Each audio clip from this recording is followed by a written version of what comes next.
My guest today is Dr. Susie O'Brien, journalist, Herald Sun Melbourne, and author of The Secrets of Half-Assed Parenting.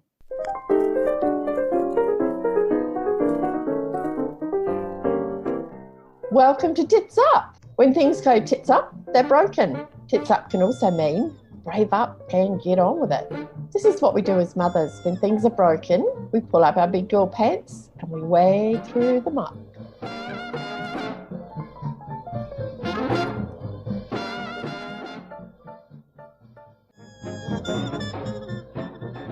They were getting medals and certificates, not because they'd won a game, but because they had successfully completed a term of practice. Thinking, I wasn't going to take a photo anyway. I'm so sick of taking photos of my kids for doing absolutely nothing. So we're doing something wrong. We're spending so much time celebrating and venerating and commemorating our children when in fact maybe we're the ones who are actually doing a pretty good job.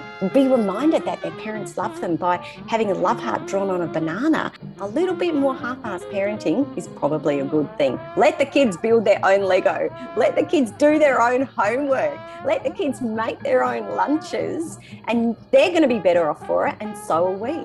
Well, they'll learn to cope with disappointment, in a safe space, and failure in a safe space. And they'll learn to shake hands with the other team when they lose instead of getting all snotty and crying.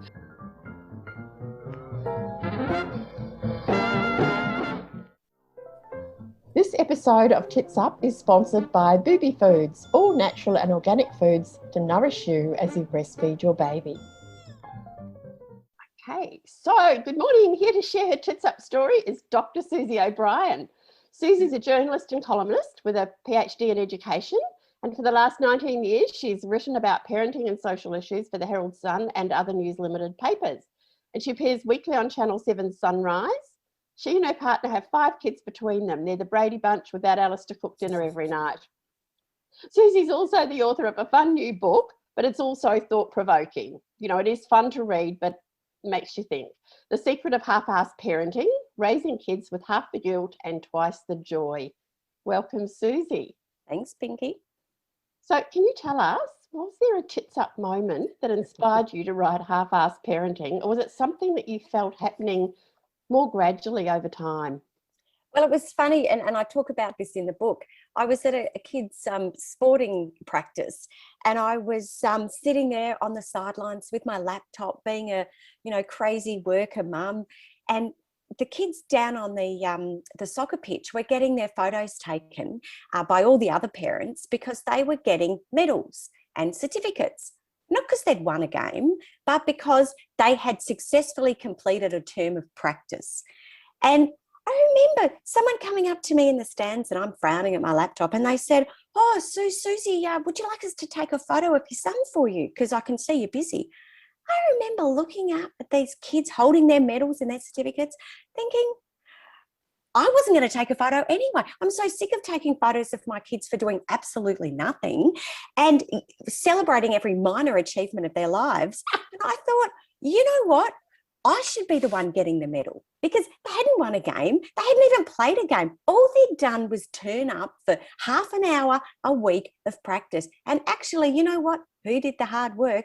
The parents, because we were the ones who got them off the PS4 and drove them there. We were the ones who found the mouth guard. We were the ones who found the footy boots under the trampoline, even though the kids had already looked there.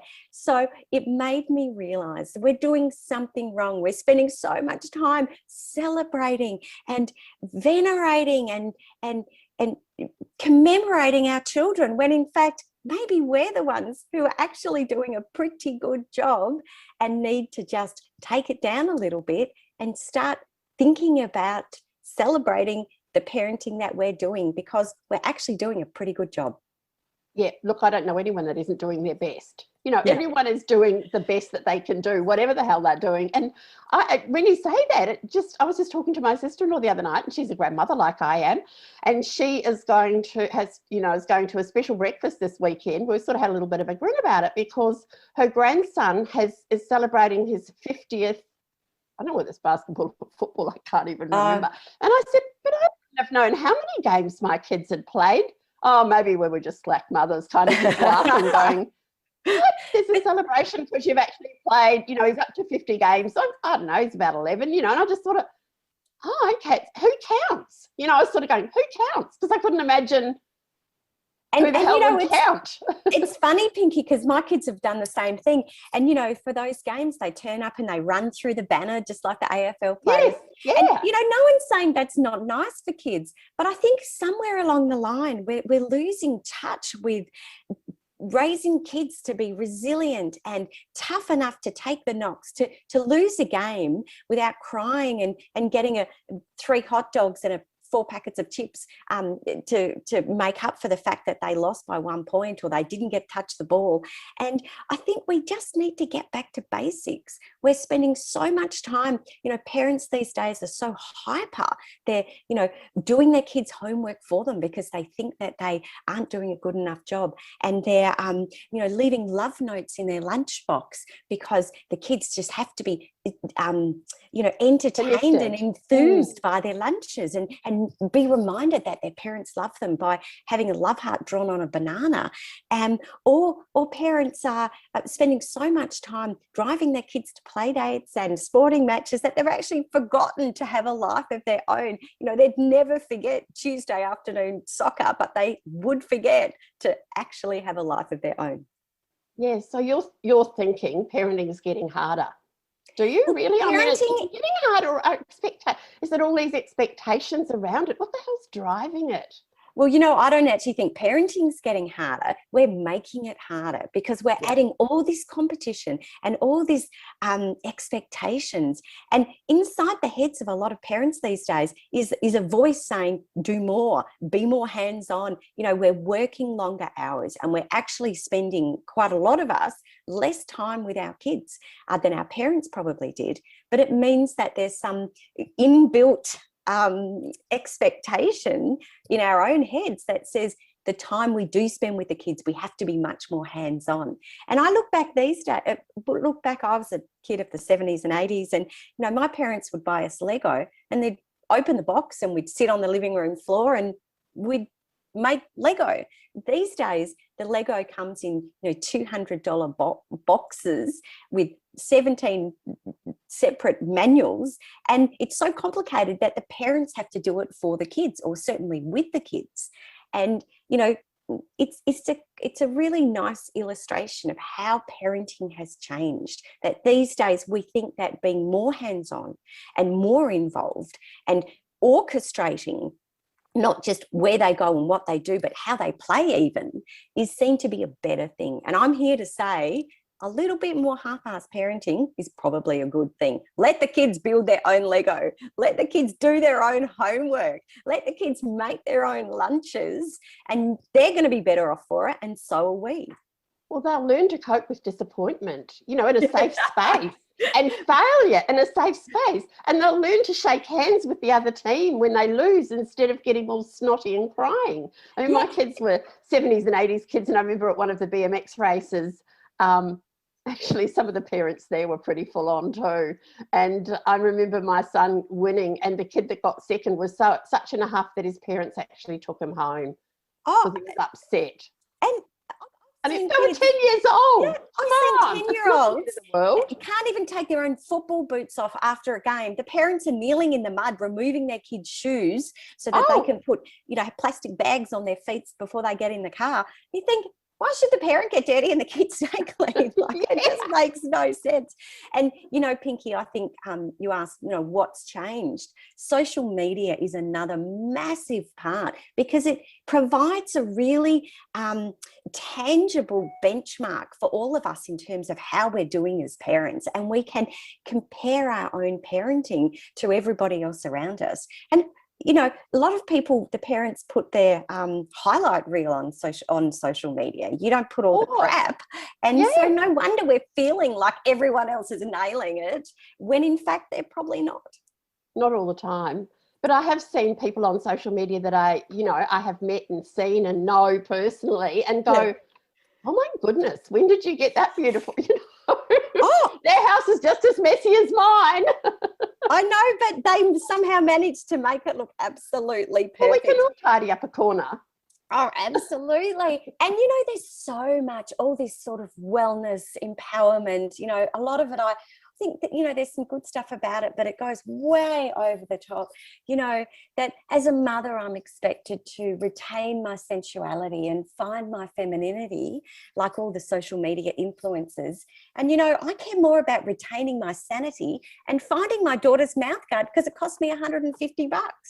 And I think it's time that we just get back to reality on social media as everywhere else and actually just be honest about the things that we're doing badly, the toasted sandwiches for dinner, the unmade kids' beds or whatever else it is, and stop trying to be so damn perfect all the time.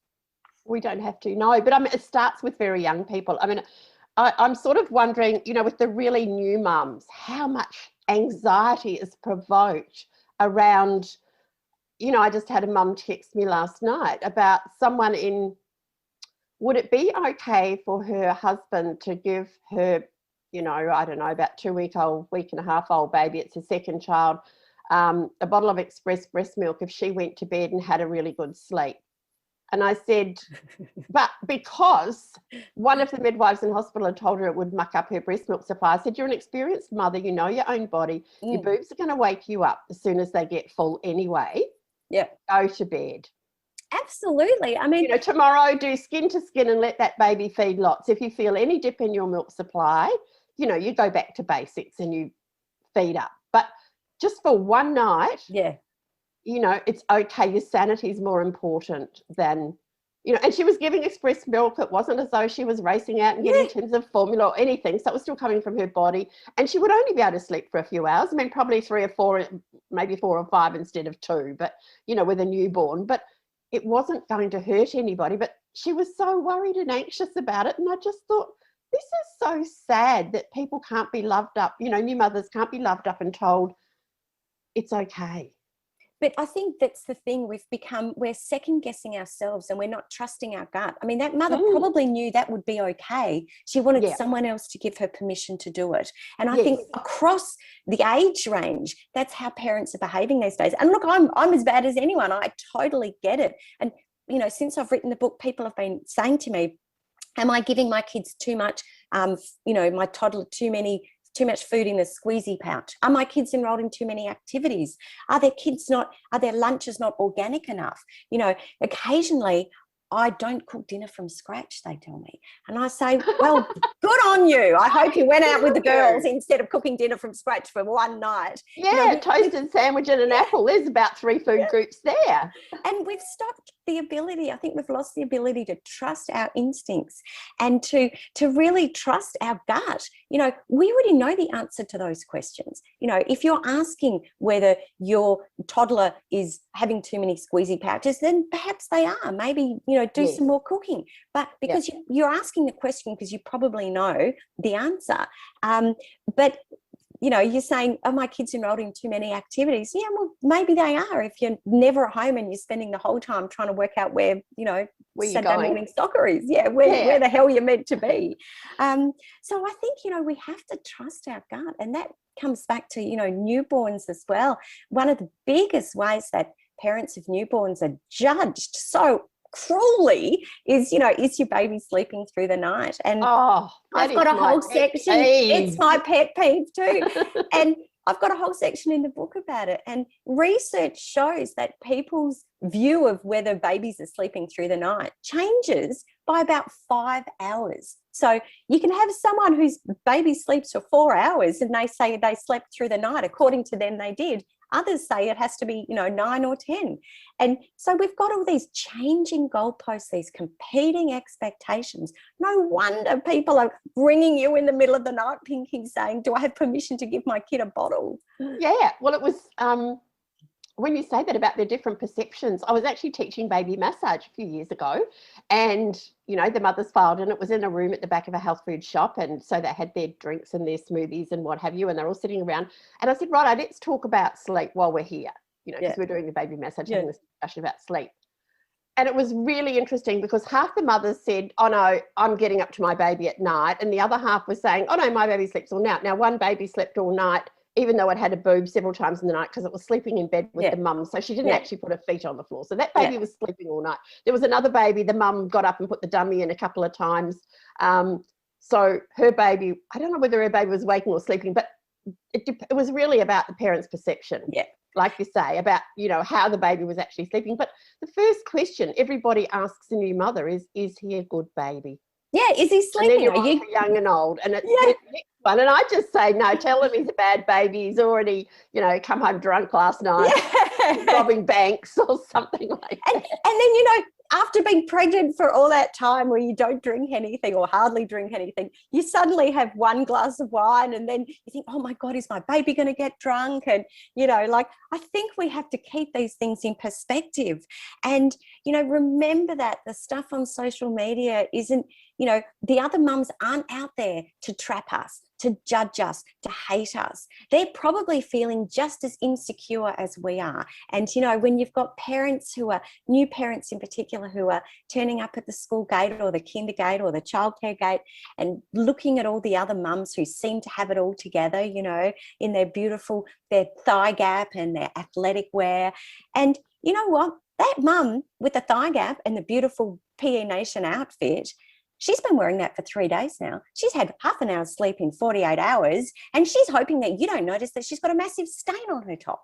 So, like, we have to just stop thinking that everyone else has got it together and we don't, and that they are judging us as a result. They're not. That mum in the PE Nation top just wants you to ask her out for a drink or a coffee or ask her over to hold her baby so she can have a nap. So I think we have to just, shower. Yeah, one of the two. Give me a nap over a shower any day.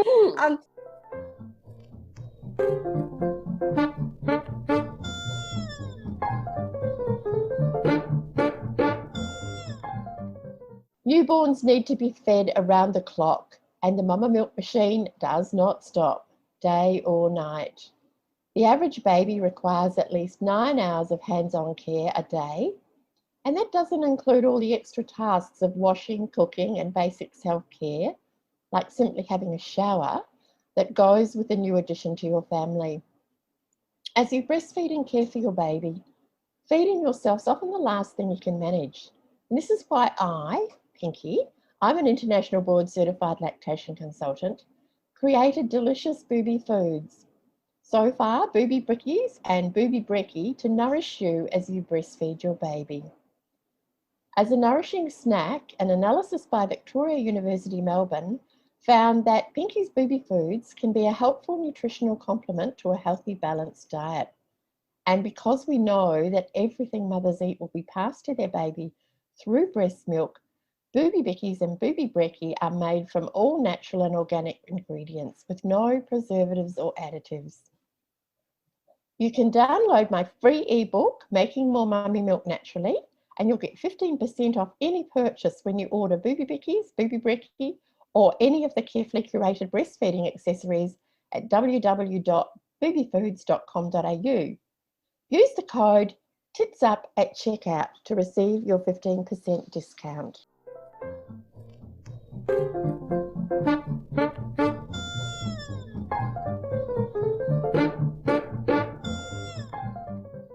I think we have to be kinder to ourselves, but kinder to those around us as well. That's right, yes, because when you say about they think everyone's so together, I remember seeing 3 mums within a week or so, all living in Fitzroy, which is a suburb of Melbourne, for those who aren't in Melbourne, and all had babies the same age. And I'm saying to them, have you, you know, and they were crying and teary and all that other stuff. And I said, have you talked in your mum's group about this? Oh no, everyone's so together. And each mother said that to me. And because of confidentiality, I couldn't say, do you know her around the corner? She's probably in your mum's group too.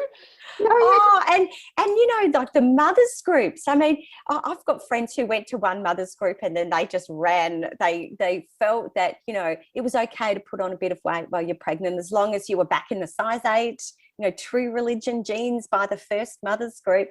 And, you know, I think, and I talk about this in the book, I feel like I spent so much time when I was a new mother trying to project this sort of image of control and not perfection, but, you know, that I was sort of managing you had it well. together.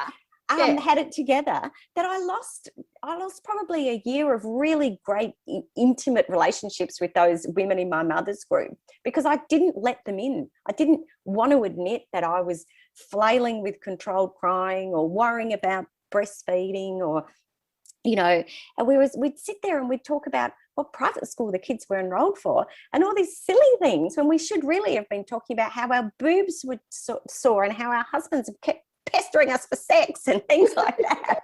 All the really important things. And how you don't actually want someone to, you know, buy you another bunch of flowers. You want them to do a load of washing, you know. Absolutely. God, I hope there's some men listening to this too. Yes. No more sex. We've done enough. No, don't worry about the sex. You've had that now. Get on with the washing. Or if you want sex, do the washing first. Yeah. Well, yes. I remember I grew up in New Zealand, and my dad was a truck driver, and one of the Maori men that worked for him said, if I don't towel the dishes, I don't get nookie. It's quite funny. I was sort of eavesdropping as a teenager, you know, going, what on earth is he talking about?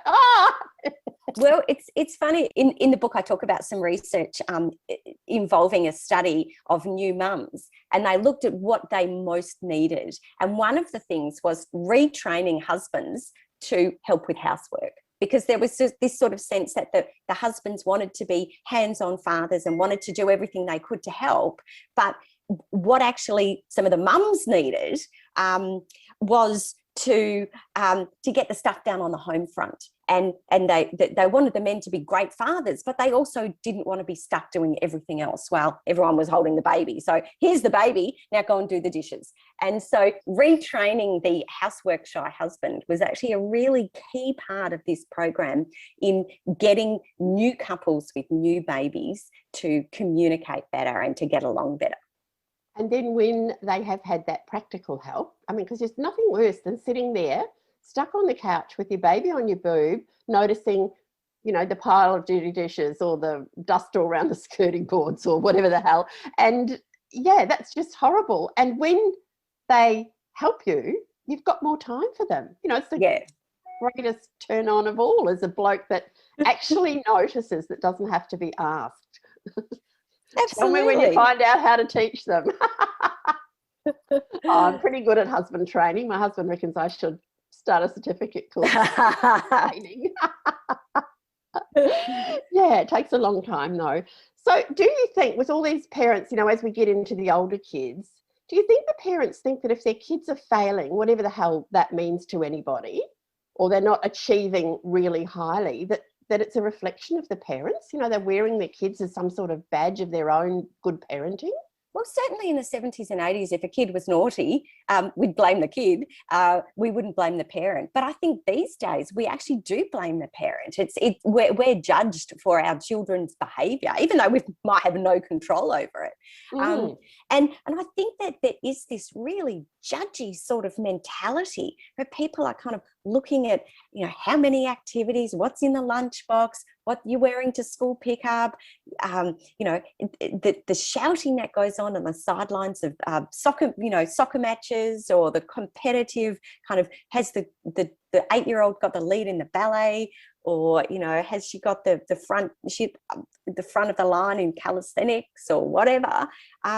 I think we're living through our kids because we are working so much more. We're feeling guilty about doing that. And so we feel like they are our, you know, sort of greatest gift to the universe is our children. And I'm here to say, we've got to let some of that go, because not only is it driving us crazy, it's driving our kids crazy, because we're being we're over-parenting. They've got no resilience. They're full of anxiety because they don't get a chance to go to the park and stay there, to make their own lunches, to make their own toasted sandwiches, to play without us organising it first. And I think we need to get back to basics and let our kids do more things for themselves. I totally agree with that, yes. But, you know, obviously being half-hearted doesn't mean neglecting the kids completely. You know, I talk about benevolent neglect being, you know, really stepping back and letting kids deal with the things that they can manage by themselves. But is there a line between half-assed and good enough? Or is it, like you say, when you're asking, is your kid having too many squeezy tube foods?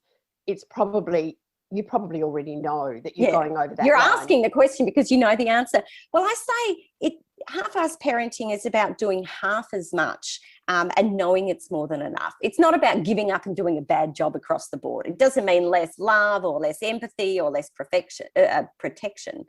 Half-assed parenting is releasing yourself from other people's expectations and rules and judgment, because we're so concerned with how we look as parents, how we appear to everybody else, that we're kind of losing faith in our own ability to say no, to not do their homework, to let them go to the park by themselves, to raise our kids the way that we were raised. Because we think that if we let the kids go to the park by themselves, someone's going to call DHS, or or if we don't give them organic vegetables, then what are the mums to mothers group going to say about that? Like, we've actually just got to have confidence in our own abilities and trust our gut and not worry about what other people are thinking. Because you know what? Other people are so wrapped up in their own lives, they don't have time to judge you or me or anyone else. And they just want us to be their friend. They don't want us to be their competitor. And I think as new mums, that's a really important message. They don't think they've got it together either. It's a really important message. It's probably the most important message, isn't it? And, we are our harshest critics of our own selves.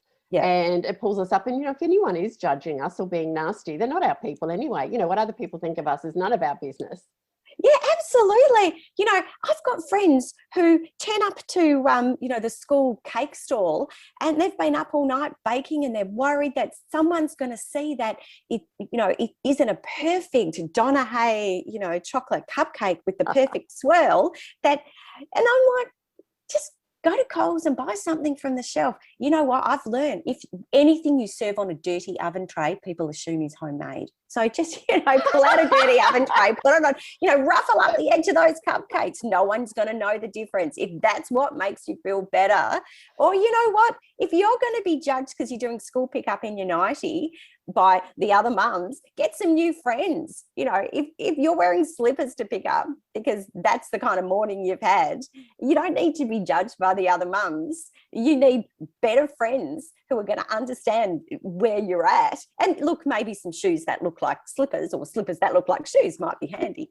So we just have to kind of let it go, trust ourselves, and be kind to those around us. Oh, that's great.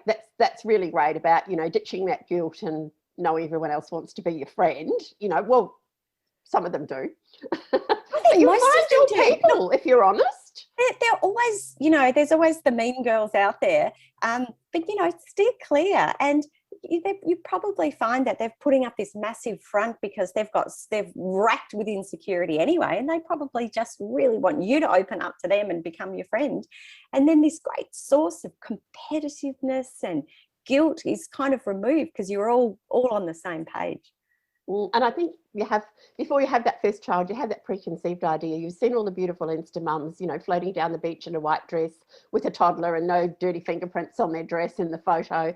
And you think you're going to, not, I was even having my kids in the 70s, oh, don't let yourself go. I know. Yeah, it's so true. It's always been there. I know. My mum was a 70s feminist, and I used to think she'd just look better if she wore a bit more lipstick, mean old me. No, that was when I was like 6 years old. But I'm a bit like you, Pinky. I mean, I thought I was going to be the perfect mum. I had it all worked out. You have 40 weeks to envision yourself as the perfect mum. And that lasted about 2 days, thanks to some very fine hospital drugs. And then but when number 2 came along, it was more like, oh, she'll be right. Lucky no one saw me do that. And by the third one, you barely even notice them at all. If they're screaming, they're breathing, and unless there's blood, and you just don't worry about carry it. them up, and actually, my kids would play in the backyard, and they'd come in and say someone's hurt, and I'd say, "Is there blood?" No. If they can walk in, you'll be right. I mean, I have actually spent a lot of time saying to my kids, "Oh, you'll be right," and then you know, they have an x-ray about 2 weeks later to find they've actually broken the hand or whatever, you know, but never mind. Yeah, no, my big tits up moment was when my son on Christmas Day said he had a bellyache, and I'm going, go and do a poo. Anyway, didn't fix him. And he was a teenager. And he said, oh, that's a real question, isn't it, Mum? And I could see he was getting a bit white in the face. And I said, yeah, stand up. Can you put your leg down? And he couldn't. And I said, where's your belly? I said, oh, I think he's got appendicitis. Boy, which one's taking him to hospital and which one's going in for Christmas dinner with the rest of the family? And he had his appendix out on Christmas. Oh, my goodness. After I'd said to him, you know, go and do a poo.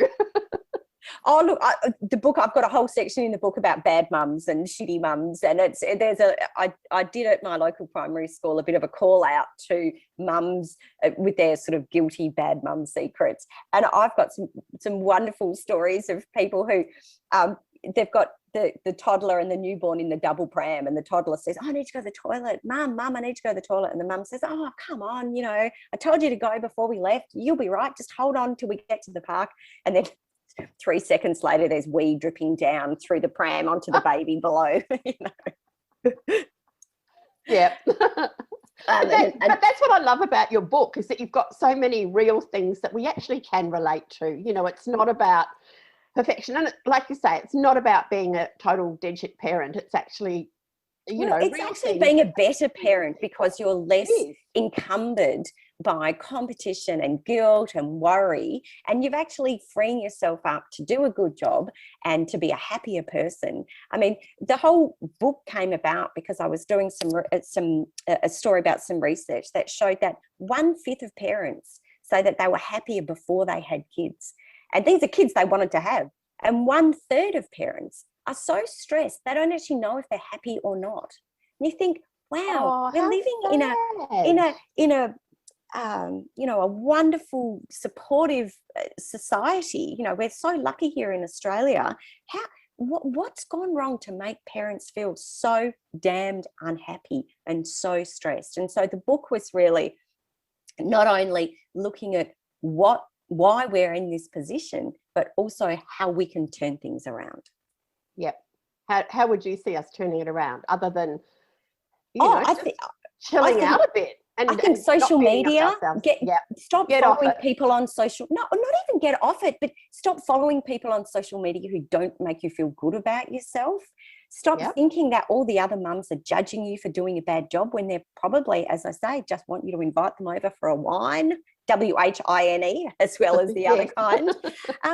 You know, cultivate your friends, you know, surround yourself with people who make you feel good about yourself, and don't worry about all of those who seem to have it better, you know, be doing it better, and the babies that sleep through the night, you know, all the rest of it. They're having as hard a time as you, and the more that you let down the barriers and let them in and be honest about how you're going and how you're feeling, you'll feel more supported. And I think the other really important thing, as I keep saying in this interview, is trust your gut. You know, for yourself what the answers are. And, you know, we really do. We really have to trust ourselves to get it right, and to get it right more of the time without overcomplicating our lives. Yeah. Now, as just a bit of a joke before we finish up, something personal. As a mum, can you share one of your tits up moments? Oh my God. Any age. So I wouldn't even. There's so many. The time that I gave my son to play with the keys and he locked himself in the car, and he was 18 months and I had to have the window of the car broken to release him. The time that I lost my daughter in Target and ended up like calling the police and crying, and she was just nestled in the bra section trying on bras. All the times that I've dropped my kids off to school when it wasn't on. There's a be suspicious when you get a park right out the front. That's usually a sign that you're doing something wrong. If you're taking kids to school on a pupil-free day.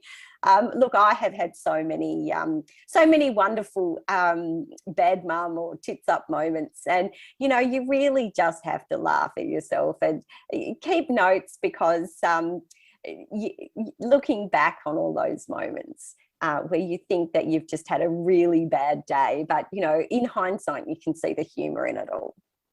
Oh, it is. I found a note the other day that teachers had sent home with my youngest child, and I pulled it out and showed him. I said, have a look at this. At the time it wasn't funny, but now it's terribly funny. Yeah. Yeah, look, and I think be kind to yourselves, be kind to others, be honest about how you're going, ask for help if you need it, and keep Pinky on speed dial. How's that? No. I'm hiding my phone number. Trust the woman with the pink hair. No, but I think that's really great advice, and laugh. Yeah, and you've got to laugh. Other people aren't going to laugh at you if you don't. You've got to be able to laugh at yourself and see these bizarre moments where you just think, wow, I really mucked that one up.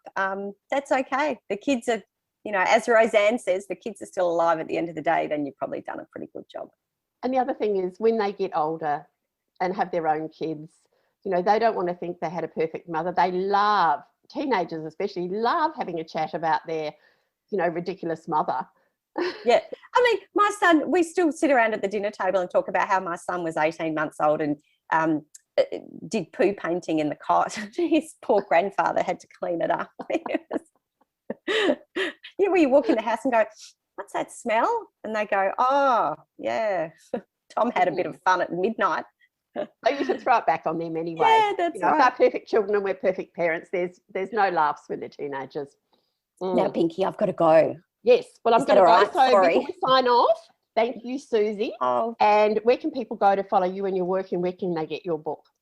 Well, I'm on Facebook, Susie OBrien, and the book is available from all good bookshops. I think it's still in Target and Kmart, and you've made it when it's in Target, and it's online.